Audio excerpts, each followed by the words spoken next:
Doug MPA back with another one. So this is number 15 of my compilation of women on TikTok who regret their student loans.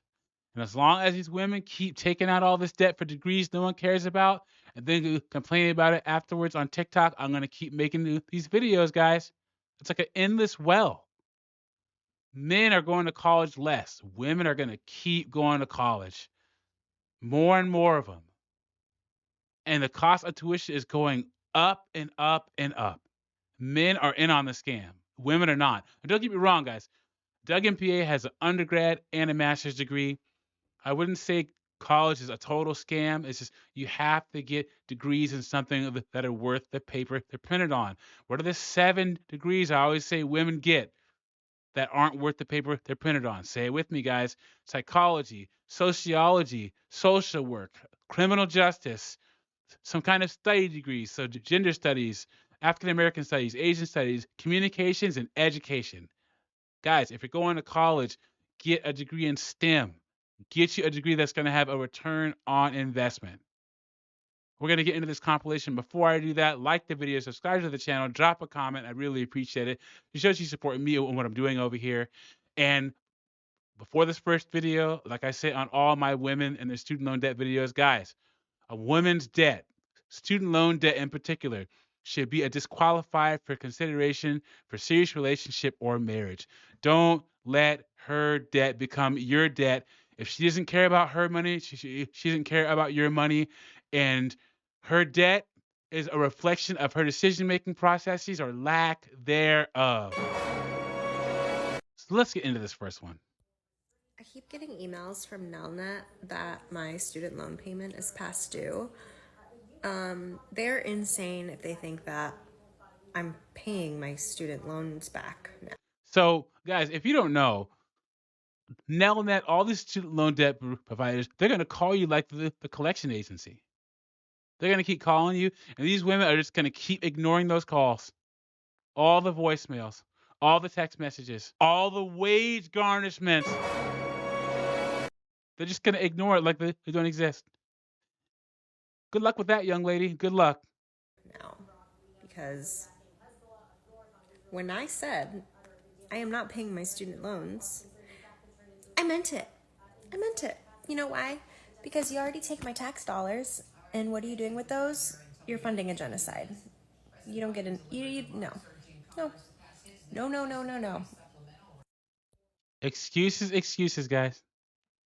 Women will do anything to avoid accountability on the decisions they made. She chose to take this money out. She chose to spend it on some degree no one cares about. She chose to make this video complaining about it.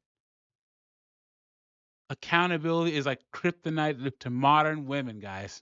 None of us are repaying our student loans, and you should go find a Gen Xer and a Boomer and explain to them that it's a collective movement of protest and not the reason why they can't afford groceries. Okay, guys, so I'm 43. I'm right at the top of millennials and right at the end of Gen X. So I'm who she's talking about. And let me tell you, lady, you need to pay back your student loans. There's no excuse, no reason for you to not pay them back.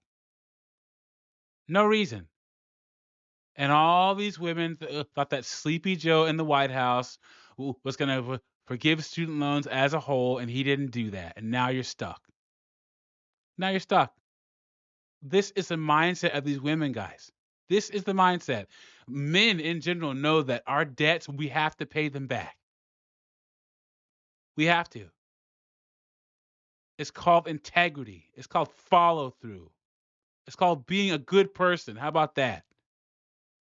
Groceries because they really think that we're the reason they can't afford groceries. That we stopped paying our student loans as an act of protest for 6 months, and we're the reason they're poor. Hold their hand. It's hard. It's a lot of insults. Hold their hand through it. You'll get there eventually. Work with me. Get in the trenches with me. We can do this.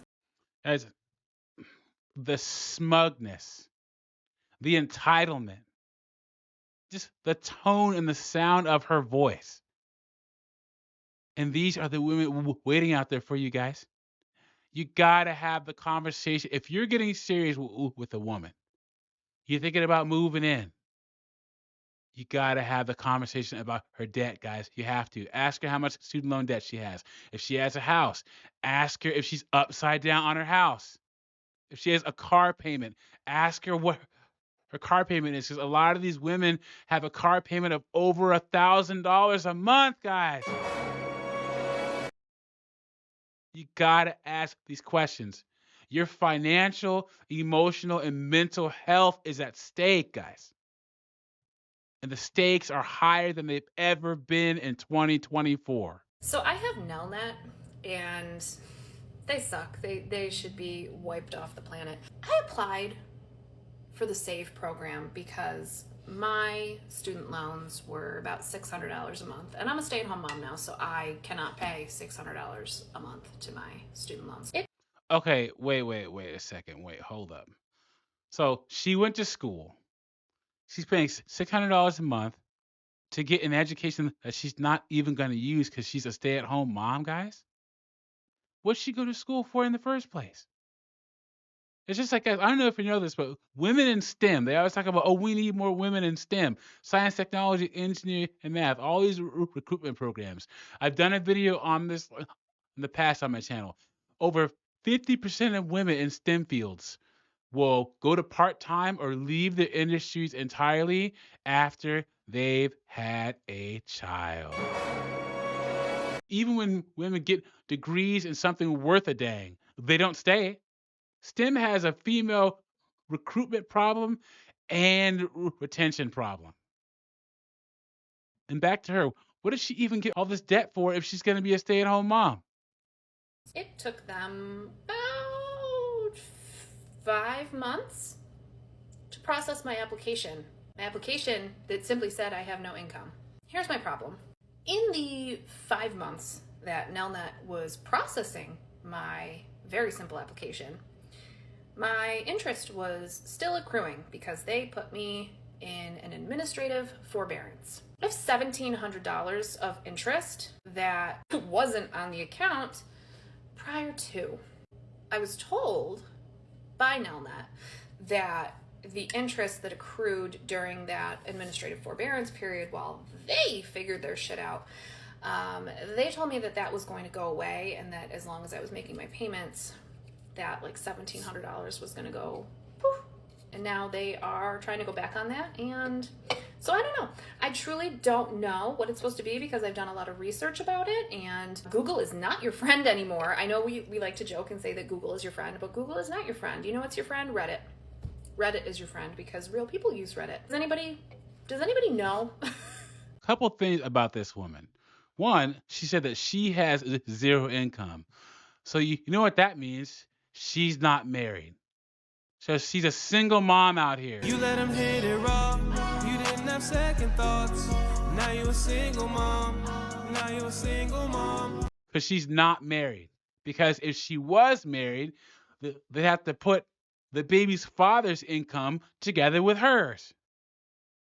So she's an unmarried single mom in student loan debt. Sounds about right, guys. This is par for the course in 2024. Guys, you have to avoid women with all this debt. Make sure that you have a number in mind. If a woman has more than 30,000, 40,000, 50,000, 100,000, you might have to do 100,000 if you live in a major city. If you live in New York City, Chicago, Washington, D.C., most of the women around you are going to have $100,000 in student loan debt, especially if they have a graduate degree, a law degree, a medical degree. $100,000 is easy work for these women. Ask the questions. Stay vigilant. It's up to you guys. And we're going to keep laughing at these women stuck in all this debt. Let me know what you think about this in the comments. Like the video, subscribe to the channel, and I'll catch you on the next one.